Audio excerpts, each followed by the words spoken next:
There are 3,400 paramedics in BC responding to emergency calls 24 hours a day, 7 days a week, just like police officers and firefighters.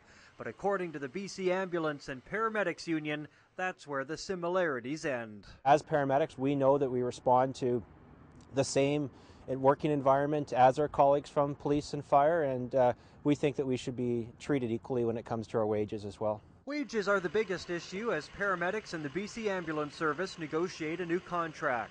The current one ends March 31st, and the union says it's time for parity with other first responders that make as much as 30% more than they do. In fact, many BC paramedics only earn $2 an hour while waiting for their next call. Paramedics say they're looking for a 31% raise while their employer is offering just 2%.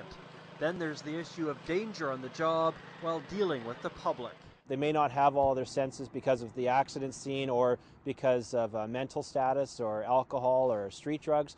Then paramedics' lives are put in risk on a regular basis, in fact on a daily basis. A startling example of that happened in Courtenay Saturday night. A serious 3-car crash injured several people, but one man in particular doesn't want to be checked by paramedics. His behavior becomes alarming, so police officers are called to the back of the ambulance. On the arrest, they found that he had, in fact, a 9mm pistol in his belt.